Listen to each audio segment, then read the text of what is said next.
A 500-year-old map shows Antarctica without its ice. This single artifact defies our timeline of human knowledge, but it is not alone. We are surrounded by impossible ancient maps, charts that depict lands and seas long before any recorded explorer could have seen them. By the end of this journey, you will see the familiar story of human discovery in a completely new and unsettling light. How did medieval cartographers chart a continent buried under miles of ice for millennia? What forgotten seafaring culture left its signature on these mysterious parchments? We will uncover 15 of these baffling charts, each one a piece of a global puzzle that suggests our history is far older and more mysterious than any textbook admits. What does it mean when the past holds maps of a world it should not have known? The most famous of these impossible charts is a single, fragile sheet of gazelle skin drawn in Constantinople in 1513. It is the work of an Ottoman admiral named Piri Reis, a man who compiled his world map from dozens of much older source charts, many of which he openly admitted were from the time of Alexander the Great. What he captured on that parchment should not exist. There, at the southern edge of his known world, lies a landmass with a familiar, jagged coastline. Modern analysis has stunned researchers, for that coastline matches the subglacial topography of Queen Maud Land in Antarctica with startling precision.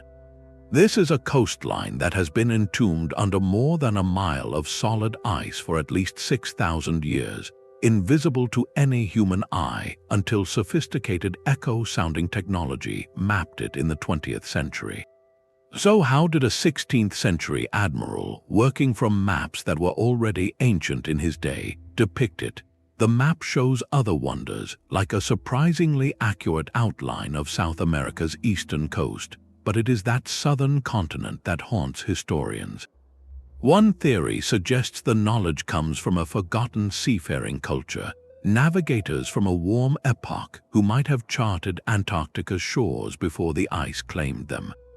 Another, more profound idea is that this map is a relic of a cyclical history, a fragment of a much older world's understanding that survived through copies of copies, waiting to be rediscovered.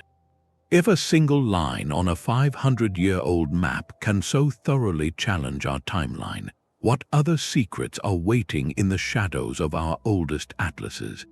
The Piri Reis map is a ghost of a continent that should have been invisible, but other charts from the same era are haunted by lands that were never there at all. Decades before Columbus, two Venetian brothers named Niccolo and Antonio Zeno claimed to have sailed deep into the North Atlantic. Their account, published with a map around 1380, described a voyage to strange and icy shores. The Zeno map they left behind became a cornerstone of northern cartography for centuries, copied and trusted by the greatest explorers of the age, yet it contains a profound geographical fiction. Sitting prominently in the North Atlantic, directly south of Iceland, the map shows a large, detailed island named Frisland. To the west, it depicts other mysterious lands called Icaria and Estatiland. The problem is simple: Frisland does not exist. It is a phantom, a cartographic ghost that stubbornly refused to disappear from the charts. For over 200 years, navigators and mapmakers included this fictional island as fact, its shape and location shifting slightly with each copy but its presence unquestioned. How could a non-existent place become so embedded in our understanding of the world? Maritime historians suggest a few possibilities. Frisland could be a misidentification, perhaps a distorted version of the Faroe Islands, or even a section of Iceland's coast seen through fog and myth. The names Icaria and Estatiland seem pulled from Norse sagas, tales of distant voyages that blended observation with legend. Some even propose the brothers engaged in a deliberate fabrication, weaving together sailors' yarns to create a sensational account. The impact of this phantom, however, was very real. When John Cabot set sail from England in 1497, his voyage was partly guided by charts that included the Zeno map's geography. He may have believed he was sailing for the coasts of Asia, but the phantom presence of Frisland in his mind's eye subtly shaped the course of early North Atlantic exploration. This raises a haunting question for the age of discovery. In an era when a map was as much a document of ambition and rumor as it was of science, where did the line between myth and geography truly lie? If an island could be born from a story and live on parchment for centuries, what does that tell us about the other coastlines we take for granted on our oldest maps? The enduring power of these cartographic ghosts prepares us for a chart that claims to show a real new world, decades before anyone from Europe was supposed to have seen it. While phantom islands like Frisland were born from myth, another map claims to document a real discovery decades ahead of its time. In 1965, a bombshell landed in the world of cartography with the unveiling of the Vinland map. This seemingly modest parchment, dated to around 1440, contains a geographical revelation that rewrites history. In the northwest Atlantic, beyond the familiar outlines of Greenland and Iceland, the map clearly labels a new land, Vinlanda Insula. This is a direct cartographic reference to Vinland, the name given by Norse explorers to parts of North America, appearing on a European map generations before Christopher Columbus set sail. If authentic, this single document would be the earliest known map to show any part of the Americas, providing stunning visual proof of pre-Columbian contact. The map is presented as a copy of a much older 13th century original, a potential snapshot of Viking geographical knowledge from the height of their explorations. Its significance is monumental, seeming to corroborate the Icelandic sagas that tell of Leif Eriksson's voyages to a land of wild grapes around the year 1000. The debate, however, erupted immediately and has never truly settled. On one side, scholars point to the map's sophisticated content, its style consistent with other medieval works, and its tantalizing alignment with known history. They argue it is a priceless relic, a missing piece of the puzzle that physically places Norse settlements in the New World on the European intellectual record long before 1492. Opponents, however, focus on the ink. Scientific analysis has been a roller coaster. Initial studies suggested the ink was consistent with medieval iron gall recipes, but later, more advanced examinations detected traces of a synthetic compound called anatase, a form of titanium dioxide not commercially available until the 20th century. This finding points squarely to a modern forgery, an elaborate hoax created to capitalize on the value of such a revolutionary discovery. The parchment itself, while old, could have been taken from a genuine medieval book with the map added later. Every few years, a new study seems to flip the verdict, leaving the map in a perpetual state of limbo. This controversy exists alongside undeniable physical evidence. At Elant's Oaks Meadows in Newfoundland, archaeologists have uncovered the remains of a Norse settlement, complete with artifacts that date to around the year 1000. This proves the sagas were not just stories. The Vikings did indeed reach North America. So we are left with a profound question. Does the Vinland map's potential as a forgery diminish the established fact of Norse presence, or does the fact of that presence make the map's authenticity somehow more plausible? It forces us to consider what we value as proof. Is it the tangible, excavated post-hole of a Viking longhouse, or the fragile, contested line on a parchment that claims to show that same land? This battle between chemistry and history, between artifact and narrative, leaves the Vinland map as one of the most electrifying and unresolved mysteries in all of cartography. It demonstrates how a single document can hold the power to confirm a truth, and yet remain shrouded in enough doubt to keep historians arguing for generations. If a map's authenticity can be so fiercely contested even when the history it portrays is real, what does that mean for a chart whose accuracy is undeniable, yet whose very existence seems to defy all possibility? Within the silent scriptorium of a Venetian monastery, a monk named Fra Mauro was assembling a new world.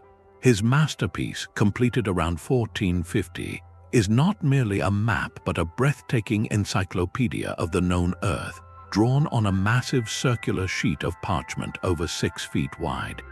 This is the Fra Mauro Mappa Mundi, the most detailed and sophisticated worldview created before Columbus sailed. It represents the absolute summit of medieval geographic knowledge, a synthesis of everything that had been learned, guessed, and dreamed by the middle of the 15th century. Fra Mauro was not an explorer, he was a brilliant compiler. He gathered accounts from travelers like Marco Polo, consulted Arab and Persian charts brought through trade networks, and studied classical texts, weaving all these threads into a single, stunning tapestry. The map is a beautiful chaos of information, where the mythical kingdom of Prester John sits alongside meticulously charted coastlines, and where notes in elegant script describe the customs of distant peoples. Its most revolutionary insight, however, is one that would take European sailors another 4 decades to physically prove. Fra Mauro depicted Africa not as a landmass that curled east to connect with Asia, as many still believed, but as a distinct continent surrounded by sea. He wrote explicitly that the Indian Ocean was not a landlocked lake, as the ancient authority Ptolemy had taught, but an open body of water. This meant Africa could be sailed around, a concept that would soon inspire the voyages of Bartolomeu Dias and Vasco da Gama.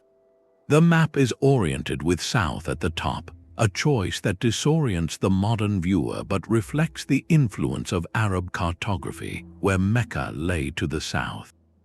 This single decision tells us that Fra Mauro's worldview was truly global, drawing from sources far beyond Christian Europe.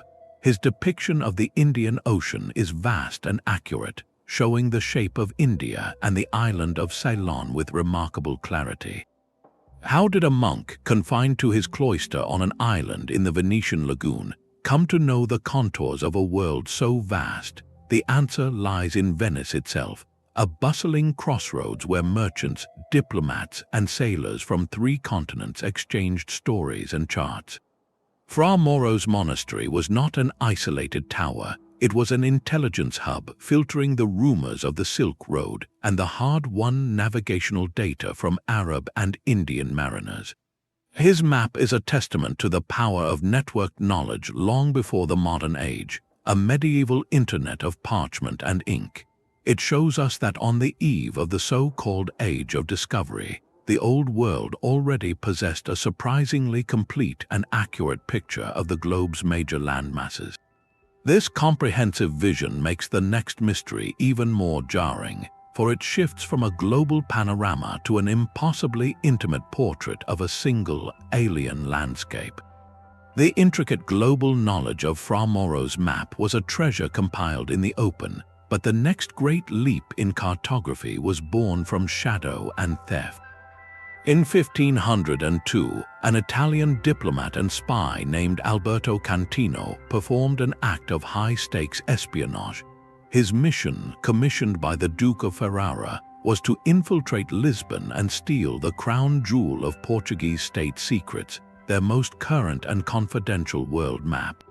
Portugal guarded its discoveries with paranoid intensity, for in that era, a map was not just a chart but a blueprint for empire, detailing the routes to spices, gold, and new lands claimed under the Treaty of Tordesillas. Cantino succeeded, smuggling out a magnificent planisphere that now bears his name. The Cantino Planisphere is a snapshot of the world at a pivotal moment, a stolen glance into the Portuguese mind. Its most startling feature is the coastline of Brazil, depicted with shocking accuracy just 2 years after Pedro Álvares Cabral's official discovery in 1500. This rapid, precise mapping suggests Portuguese knowledge of the region may have been earlier or more extensive than the official record admits. The map is also the first to graphically represent the line of demarcation, the meridian drawn by the Pope to divide the unexplored world between Spain and Portugal, a line of ink that decided the fate of continents. Along the coast of Africa, labeled Terra do Brasil, we see detailed renderings of the true cross-coast, with early Portuguese place names carefully noted, confirming their methodical exploration. The map is not a dry document, it is alive with artistry and coded information. Lavish illustrations include vibrant green parrots from the new lands, symbols of the exotic wealth awaiting exploitation. Golden cities dot the interior of Africa, reflecting both hope and legend. Even its rendering of the Caribbean, though fragmented, shows islands like Hispaniola in a form that would be refined in later, more famous charts. This single artifact forces us to confront a crucial question. How much of the so-called Age of Discovery was actually an age of secrets, where geopolitical power was dictated not by who had the best ships, but by who controlled the most accurate charts? The Cantino map reveals a world where knowledge was the ultimate currency, stolen, sold, and fought over in royal courts. It proves that the true shape of the world was for a time a classified document. This tangible record of covert intelligence makes the next map even more bewildering, for it presents a kind of knowledge that could not have been stolen from any rival kingdom, because it depicts a coordinate of reality that seems to belong to a different world entirely. While the Cantino map was a stolen state secret, another chart was being prepared as a public declaration, one that would literally name a new world. In a small German town in 1507, a scholar named Martin Waldseemüller was assembling a map that would make a breathtaking guess. Working with a group of thinkers called the Gymnasium Vossagents, he had access to the exciting, if sometimes contradictory, accounts filtering back from transatlantic voyages. Most influential were the published letters of Amerigo Vespucci, an Italian merchant and explorer whose vivid descriptions of a new world convinced Waldseemüller that these lands were not the outskirts of Asia, but an entirely separate continent. In a moment of cartographic audacity, Waldseemüller chose to honor Vespucci on his new map. Across the southern landmass, in what we now call South America, he inscribed the name America. With that single act of labeling, a continent was baptized. The Waldseemüller map, often called America's birth certificate, is revolutionary for two profound reasons beyond its famous name. First, it is the earliest known printed map to show the New World as a continent entirely distinct from Asia, with a vast ocean separating them.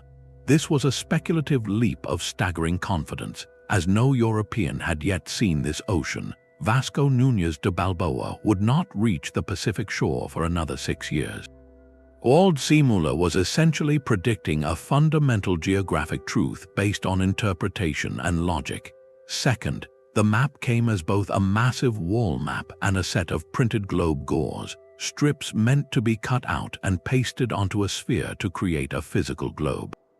This was geography designed for both education and wonder, meant to disseminate this new worldview as widely as possible. Yet for all its visionary genius, the map's details were often beautifully wrong. South America is drawn as a strangely slender, almost fragmented land, and the Pacific Ocean appears far too narrow, a reflection of how little hard data was actually available. Historians note this tension between bold concept and shaky detail, a map that got the biggest idea right while fumbling many of the specifics. It embodies the moment when medieval myth finally gave way to a recognizably modern geography, but the transition was messy and filled with guesswork. This leads us to a reflective question about the power of names. What if Waldseemüller had chosen to honor Columbus instead? Would we now live on a continent called Columbia? The name America stuck through a series of historical accidents and the map's own wide circulation, permanently shaping our cultural identity. It is a testament to how a single document, born from incomplete information and scholarly debate, can cement an idea so powerfully that it becomes reality. This act of naming, however, was just one interpretation of the new continent's form. It presents a world filtered through recent reports and educated speculation. But what if we could see a map that seems to bypass that filter entirely? A chart that depicts the Americas not as Europeans imagined them in the 1500s, but with a startling precision that feels unnervingly modern. The Waldseemüller map dared to name a new continent, but it was another, more beautiful chart that dared to envision a whole new world in the empty southern seas. In 1531, the French mathematician and cartographer Laurent Fresnel published a world map of breathtaking elegance and profound speculation. It is drawn in a double cordiform projection, meaning it is presented as two perfectly symmetrical, overlapping hearts. This was not mere decoration. It was a sophisticated mathematical attempt to project the spherical Earth onto a flat surface with minimal distortion, a work of art deeply rooted in the emerging science of the Renaissance. At its very bottom, dominating the southern hemisphere, lies a vast, mysterious landmass labeled Terra Australis, the southern land. This continent was not based on any direct observation. It was a theoretical necessity, a geographical ghost born from ancient logic. Since the time of the Greek geographer Ptolemy, scholars had believed the continents of the north must be balanced by a large landmass in the south to prevent the world from tipping over. Fresnel, blending this classical idea with tantalizing fragments from travelers like Marco Polo, gave this theory its most compelling visual form. His Terra Australis is a placeholder for the unknown, a beautiful conjecture in ink and parchment. The map is a fascinating mix of the precise and the imagined. Europe and the Mediterranean are rendered with reasonable accuracy, reflecting the detailed knowledge of the age. The coastlines of Africa and the recently discovered Americas show the rapid integration of new explorer data. Yet the east coast of Asia curves ambiguously, and just south of Java, Fresnel places a large island called Java Major, which some scholars now suggest may be a wildly distorted early hint of Australia, heard through the fragmented whispers of Portuguese or Javanese sailors. This single map captures a pivotal moment when cartography was torn between two masters, the slow accumulation of factual reports and the powerful, enduring pull of theoretical elegance. The dream of Terra Australis it helped cement was not a passive fantasy. It became a navigational goal. For over 200 years, explorers like the Spanish Quiros and the Dutch Tasman would sail into the southern oceans, their voyages fueled as much by the promise of this mythical continent on their charts as by any tangible evidence. They were searching for a land that existed first in the minds of mathematicians like Laurent Fresnel, a testament to how a beautiful idea on parchment can send ships across real oceans. What does it mean when our maps of the world are filled not just with what we know, but with what we believe must be there? This cartographic dream of balance and symmetry would eventually dissolve under the careful observations of Captain Cook, but it reveals a profound truth about human exploration. We are often guided not by blank spaces, but by the compelling shapes we choose to draw within them. And sometimes the most compelling shape of all is one we recognize instantly, a familiar coastline waiting where no known explorer had ever been.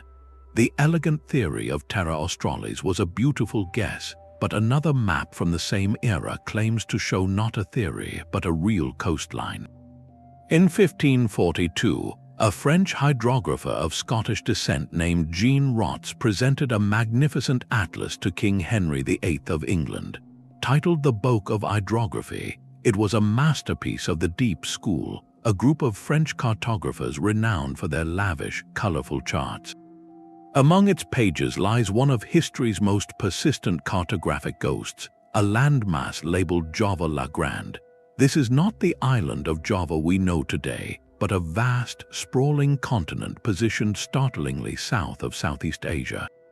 Its western coastline, rendered with an unusual level of detail for a place supposedly unknown to Europe, bears a haunting resemblance to the west coast of Australia.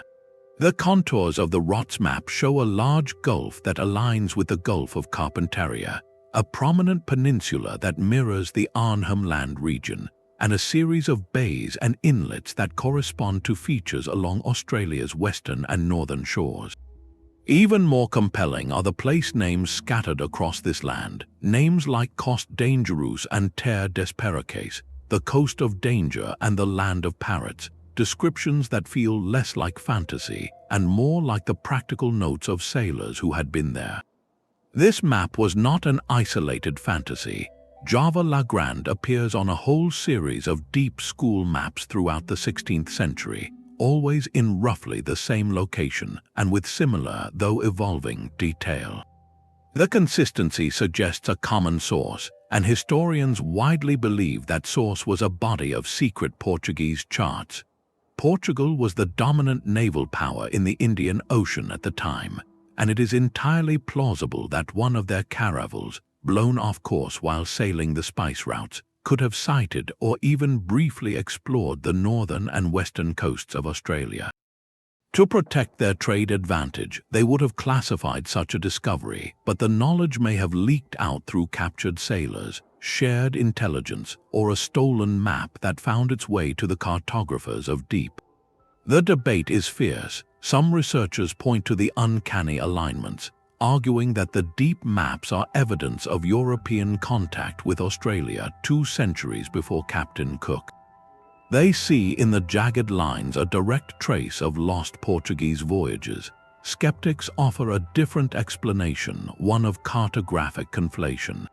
They suggest that Java la Grande is a gigantic, distorted amalgamation of various Southeast Asian coastlines, perhaps a massively enlarged version of Java itself combined with reports from New Guinea and Marco Polo's vague descriptions of a great southern land. They argue that the resemblance to Australia is coincidental, a case of us seeing what we want to see in the ambiguous shapes of an old map, yet the question lingers. If it is a coincidence, it is a profoundly compelling one. When you digitally overlay the western edge of Java la Grande from the Reis map onto a modern map of Australia, the fit is unsettling. How could a mapmaker, working from second-hand reports and fragments of secret knowledge, accidentally draw a coastline that so closely matches a continent that would not be formally charted for another 200 years? This enigma forces us to confront the fragile nature of discovery itself. Knowledge, even of something as vast as a continent, can be found, recorded in confidential archives, and then lost to the wider world, surviving only as a cryptic shape on a few beautiful, contested charts. The ghost of Java la Grande whispers of a history that might have been, a timeline where Australia entered the European consciousness not as a distant penal colony, but as a mysterious southern land on a king's atlas.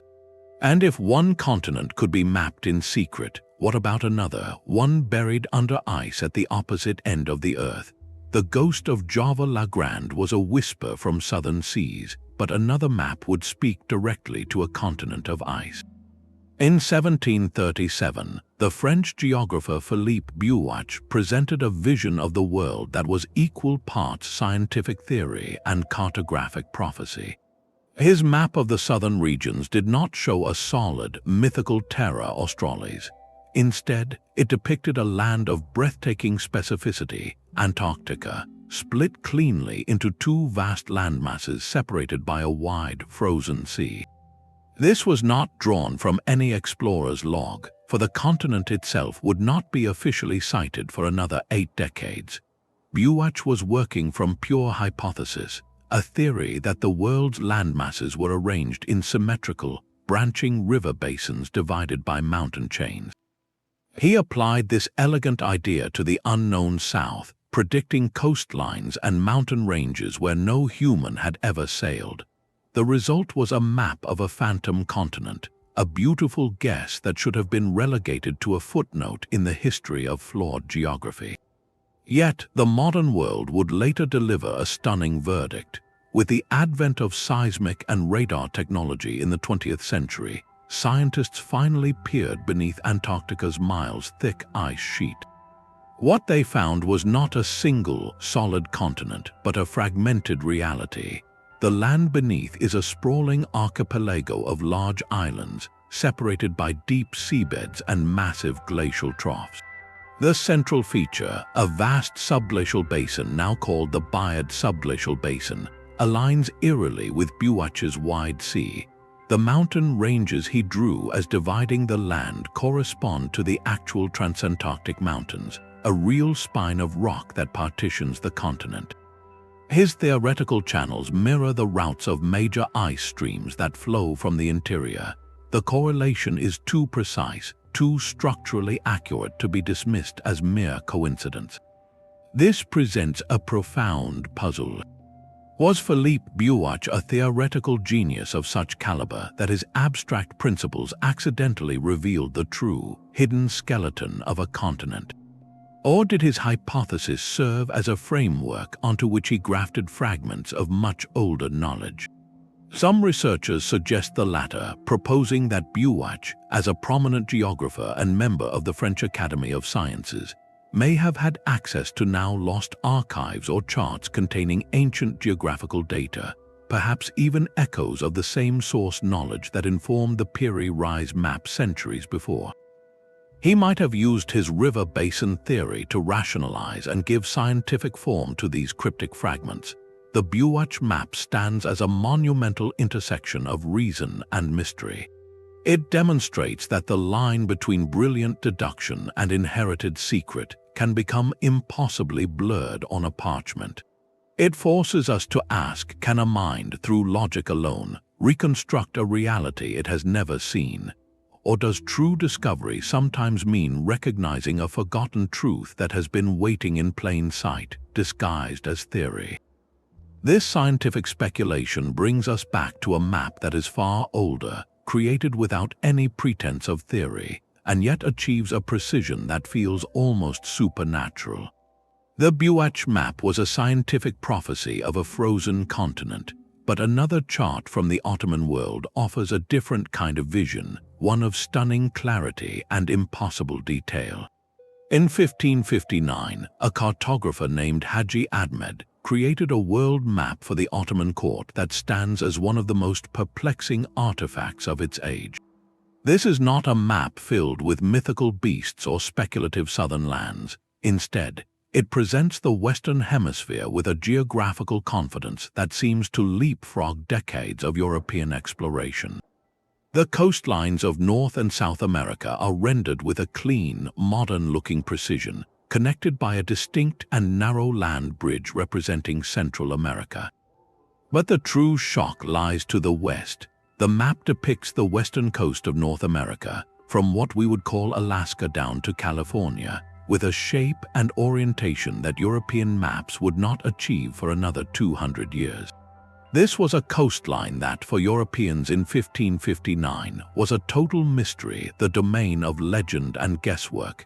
Yet here it is on an Ottoman map, drawn with an assurance that defies the historical timeline.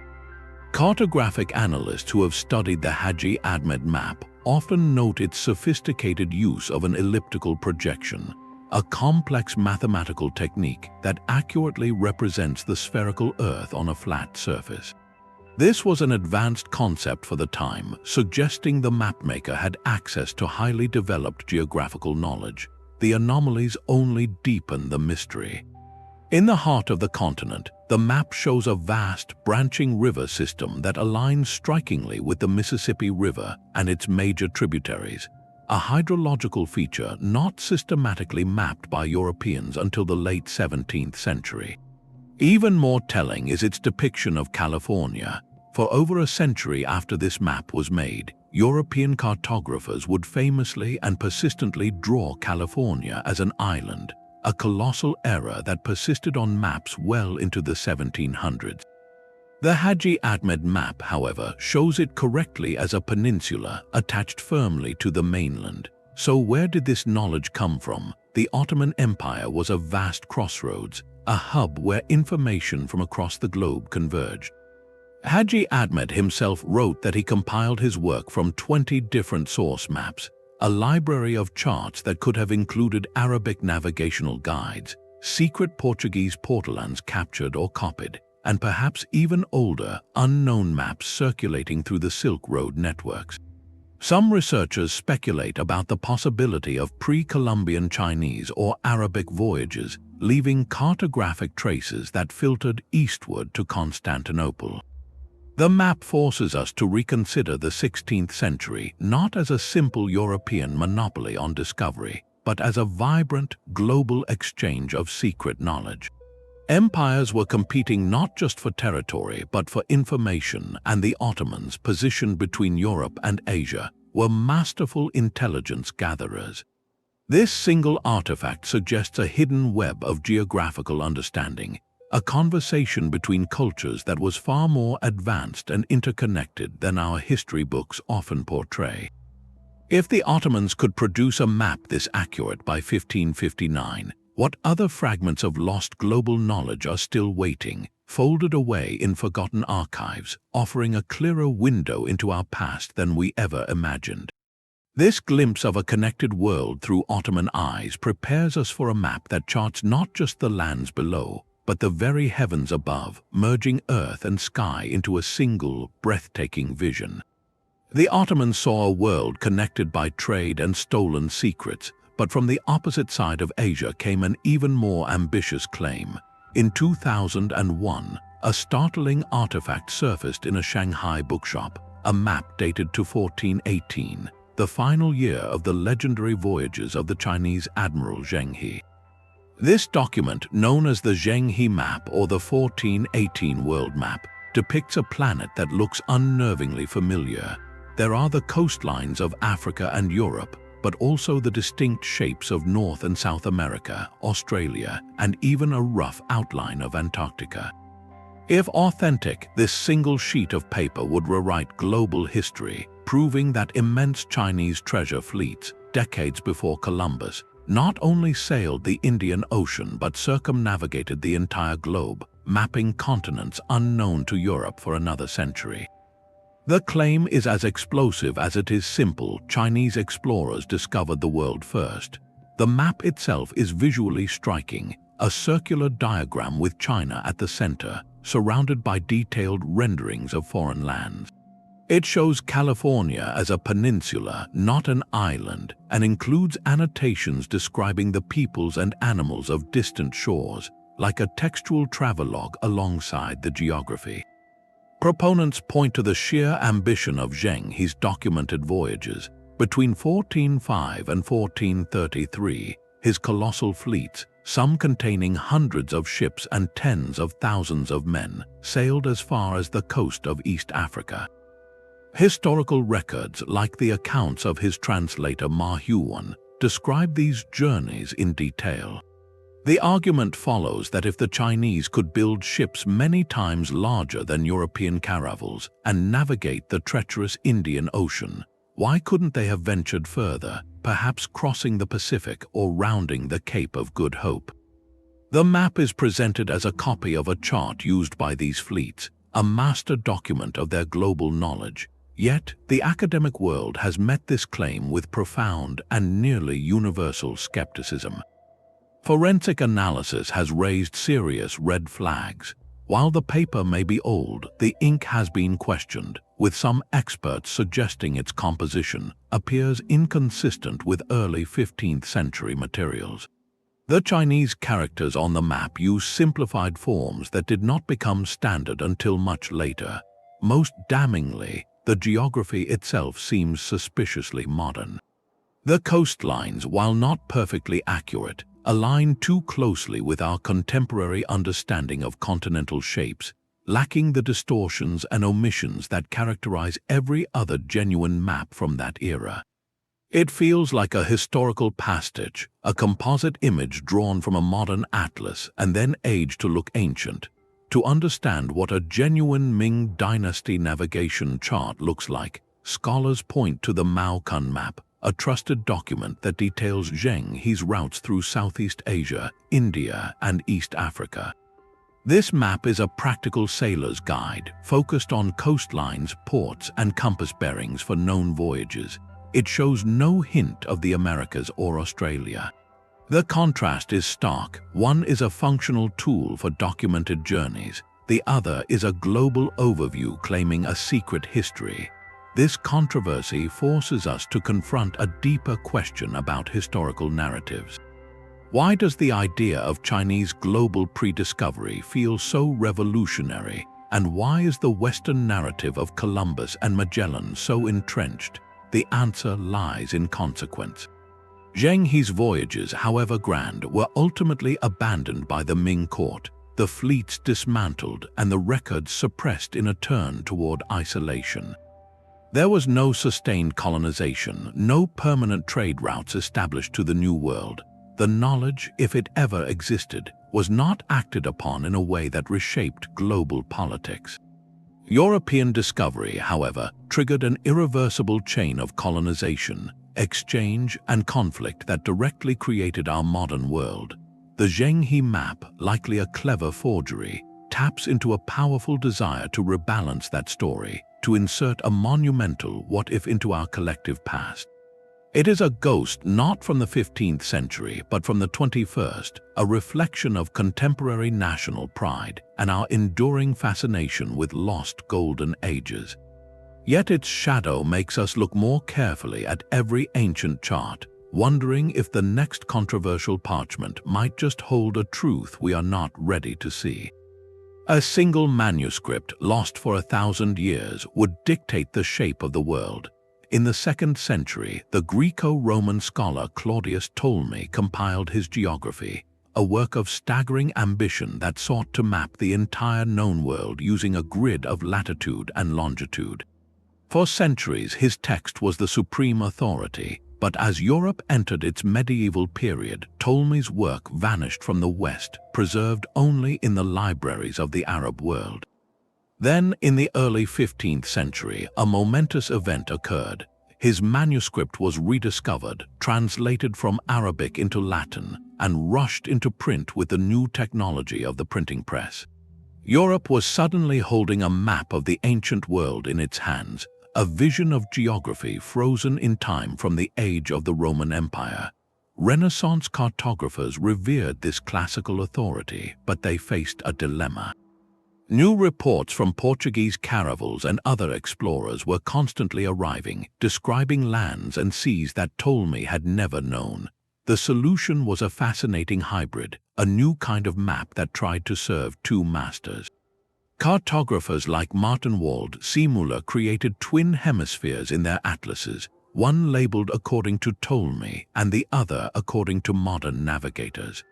These side-by-side worlds revealed a profound intellectual conflict, a society caught between the weight of ancient text and the unsettling evidence of modern eyes. The Ptolemaic map was beautiful, orderly, and profoundly wrong in key ways. It depicted the Indian Ocean as a landlocked sea, completely enclosed by a southern continent that connected Africa to Asia, making a sea route to the Indies impossible. It showed Sri Lanka as a gigantic island, nearly as large as the Indian subcontinent itself. Perhaps most enduring was its distortion of Southeast Asia, which stretched far to the east in a long, curling peninsula that mapmakers later called the Dragon's Tail, a geographical phantom that would haunt charts for generations. Even as new data flowed in, these classical errors proved stubbornly resistant to correction. The authority of the printed word, especially from a revered ancient scholar, held a power that often outweighed the sketchy, conflicting reports from living sailors.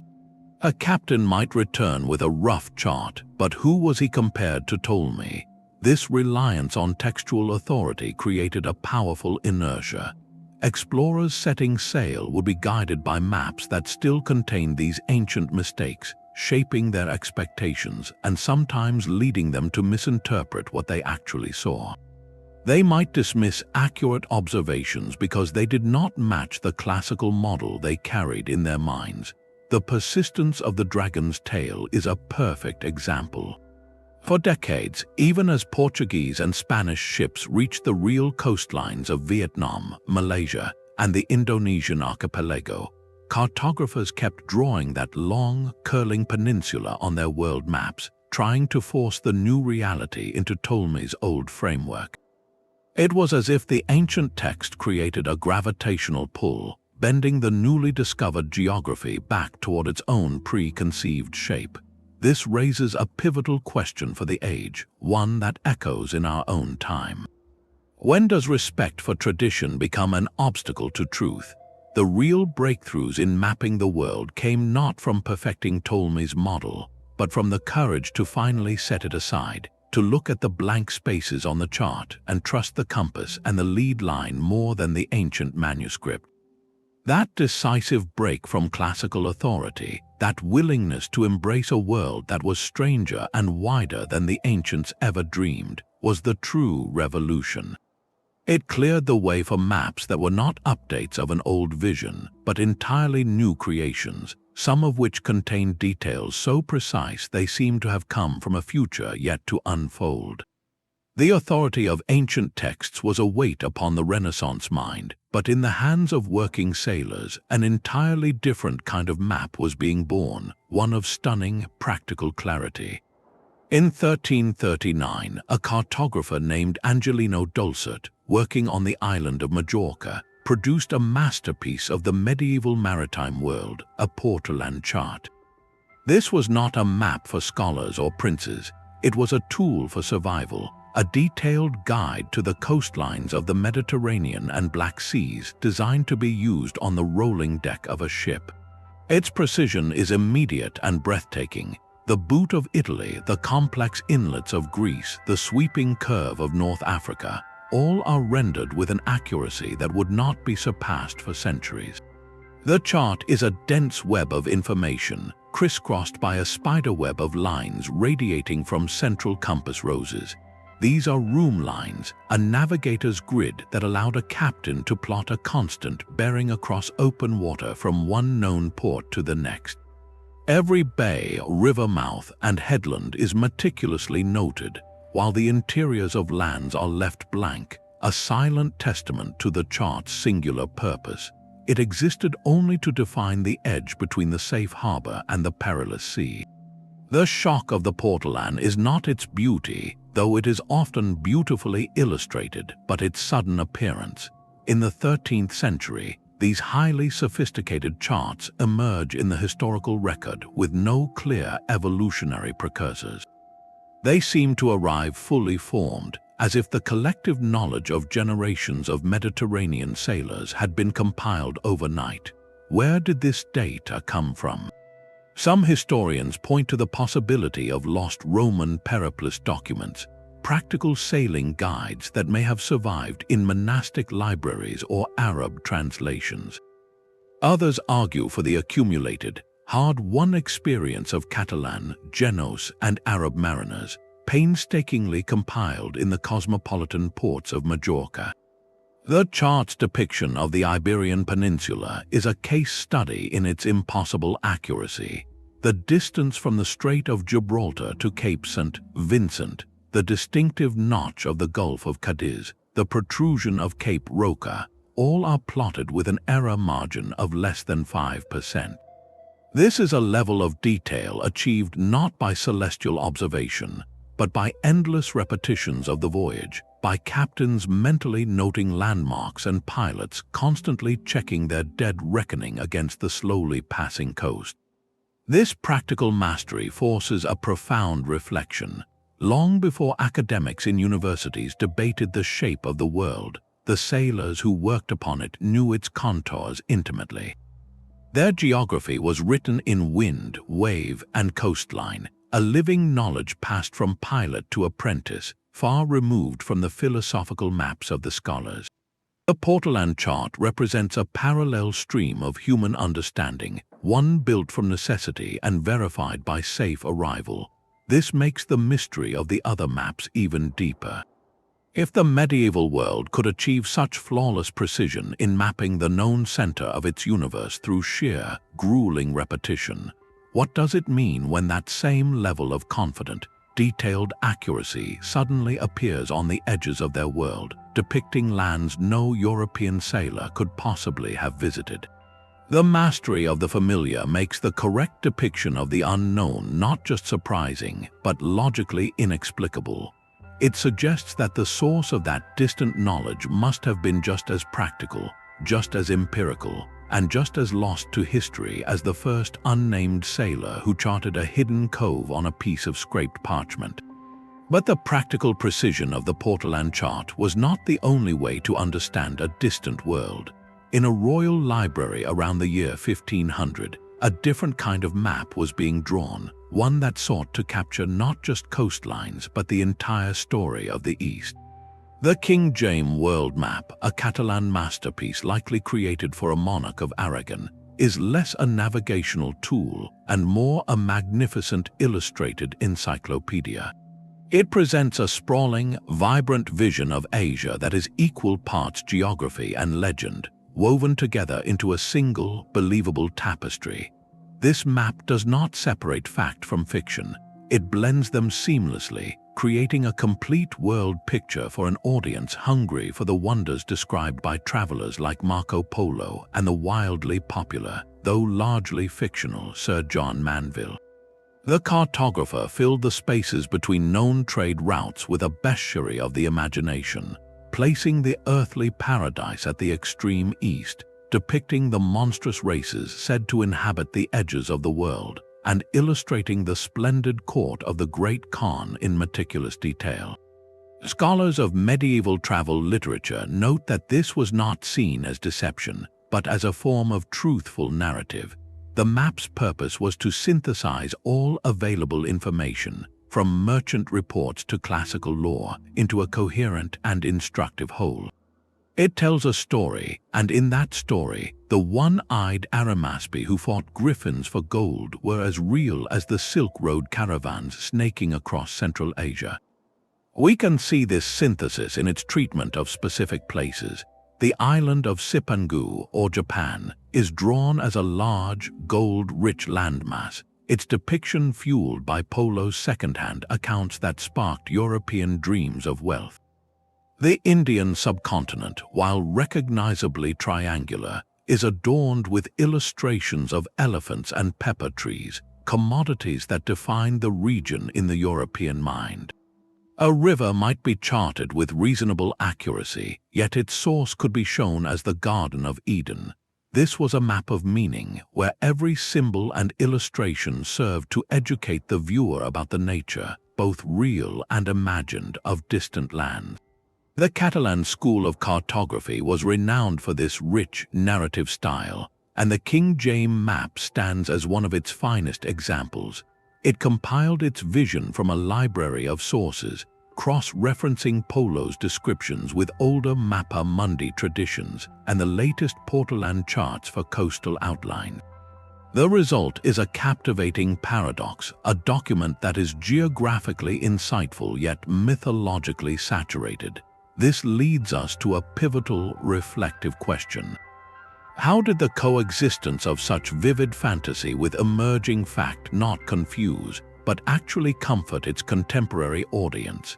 The answer lies in the medieval worldview, which did not demand a stark division between the natural and the marvelous. The monstrous races at the edges confirmed a divine order, a world filled with purposeful variety. The earthly paradise placed at the map's extremity gave the physical world a spiritual anchor. The map presented a cosmos that was complete, ordered, and full of wonder, making the increasingly accurate reports from real explorers fit into a grand, pre-existing narrative.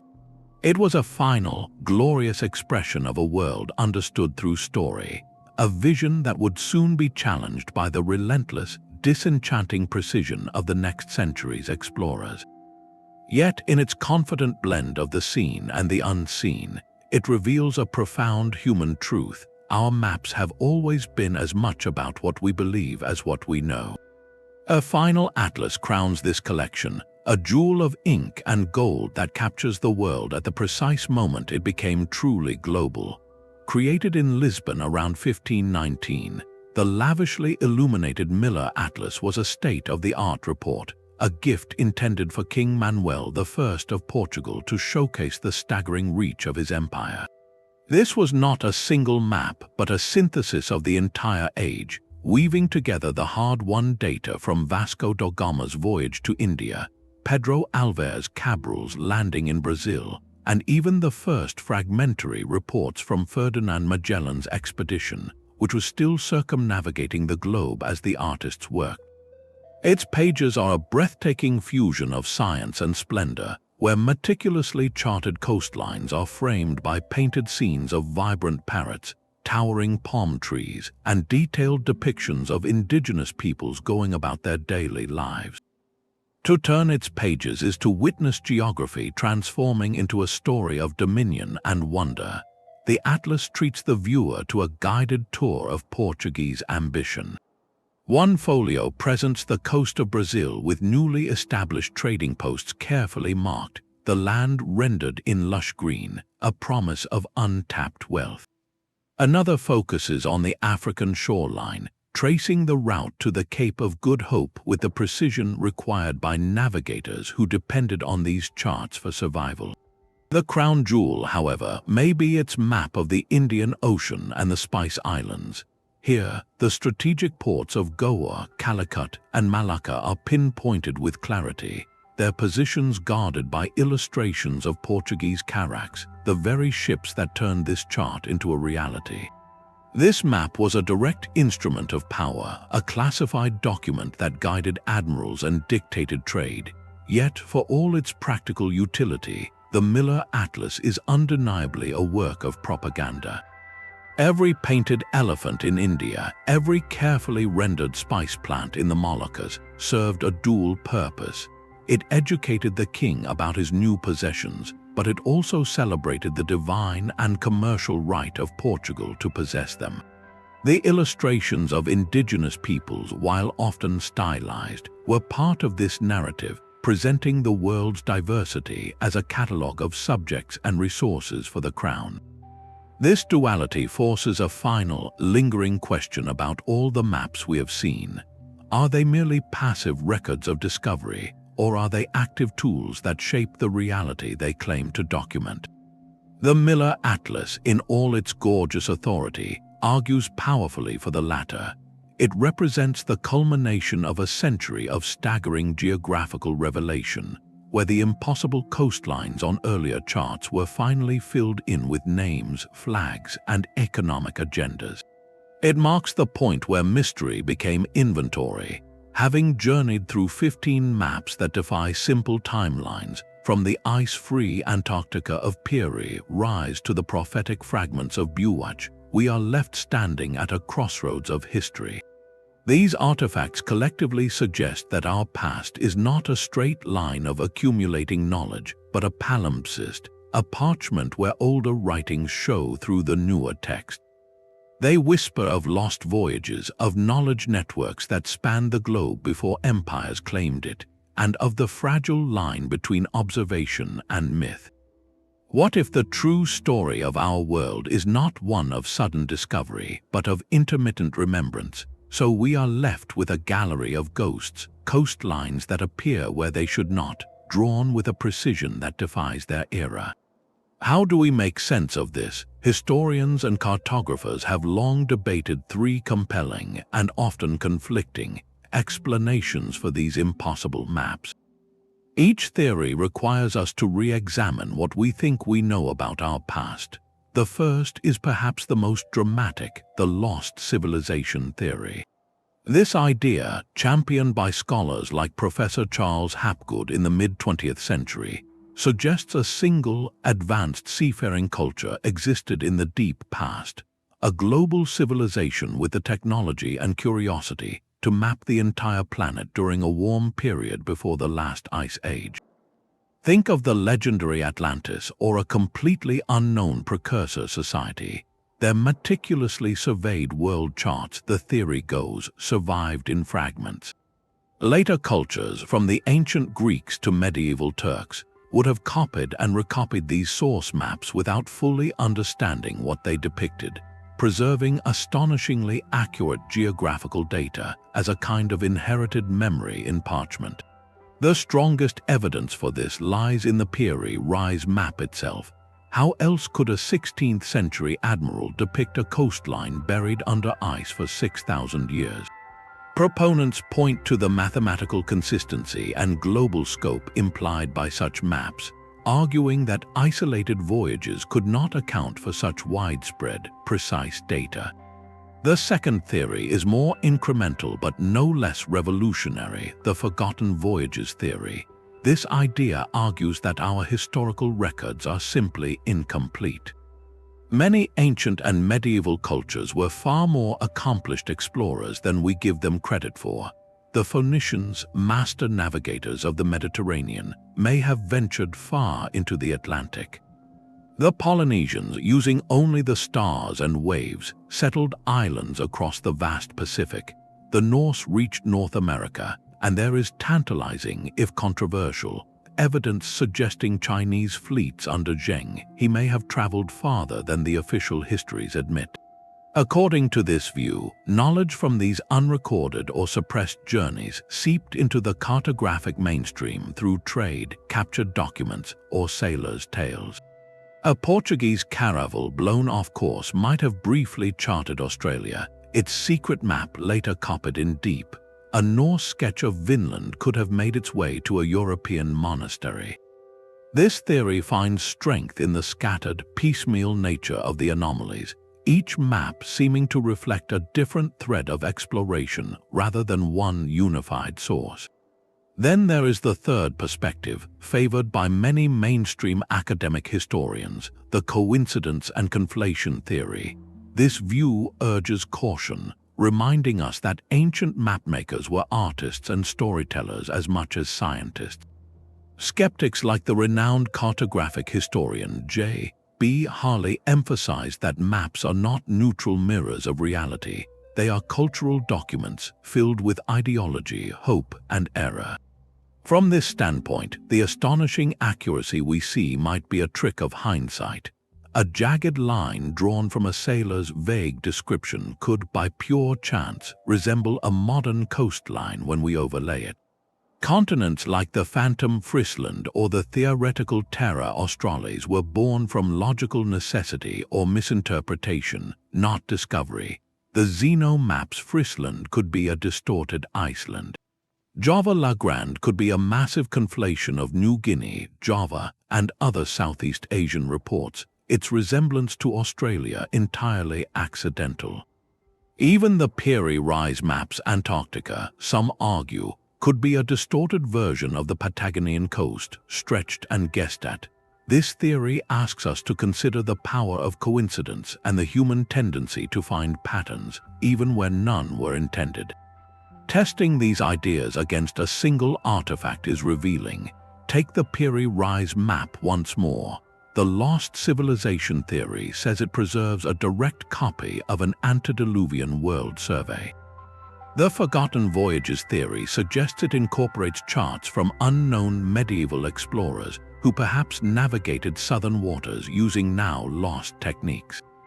The coincidence theory argues the southern landmass is simply not Antarctica at all, but a lucky, messy guess, which requires the greatest leap of faith. The first asks us to believe in a civilization for which we have no archaeological proof. The second asks us to accept that history has forgotten entire epochs of exploration. The third asks us to dismiss a series of stunning correlations as mere accident. Perhaps the truth is not a single choice, but a tapestry woven from all three threads. Some maps may indeed be lucky guesses. Others might hold echoes of real, forgotten journeys by cultures on the periphery of written history, and a few might just contain the faint, indelible signature of a world we have yet to remember. From the ice-free coasts of the Piri Reis map to the speculative shores of Java la Grande, these 15 impossible charts form a compelling mosaic of historical mystery. They are more than just old pieces of parchment. They are persistent questions inked onto animal skin, Each one, in its own way, challenges the comforting, linear story we tell ourselves about how the world was discovered. That tidy timeline from Columbus to Cook begins to fray at the edges, suggesting instead that advanced geographical knowledge flickered through different eras and cultures, often in isolated pockets, only to be forgotten and then glimpsed again centuries later in the lines of a copied map. This is not about proving one single, grand alternative history. It is about recognizing a pattern of anomalies that, taken together, expand our sense of the possible. Whether your mind leans toward the grandeur of lost civilizations, the quiet courage of unrecorded explorers, or the strange power of cartographic coincidence, these artifacts undeniably pull at the seams of the accepted narrative. They force a humbling realization. Our recorded history is not a complete archive, it is more like a palimpsest. That is an ancient manuscript where the original writing was scraped away so the parchment could be reused, but where the older text still shows through in faint, tantalizing traces beneath the new. The coastlines on these maps are like those ghost letters, hints of an older story waiting to be deciphered. So let this journey be an invitation. Look at the world and the maps we use to navigate it with fresh and questioning eyes. Question the blank spaces on old charts and wonder what they once contained. Question the confident lines on new ones and consider what they might still be missing. The greatest takeaway is not a solved mystery but a renewed curiosity. What other secrets are hidden in plain sight, woven into the art and science of cultures long gone? If tracing these cartographic ghosts has captivated your imagination, we invite you to delve deeper. Subscribe and explore more content on the great enigmas of our past, from sunken cities to forgotten technologies. And we would love to hear your perspective. Which theory about these impossible maps resonates most with you? Share your thoughts in the comments below, because the conversation about our past is what keeps history alive. Remember, the quest for knowledge, the drive to look at a familiar world and see its hidden depths, remains the greatest adventure of all.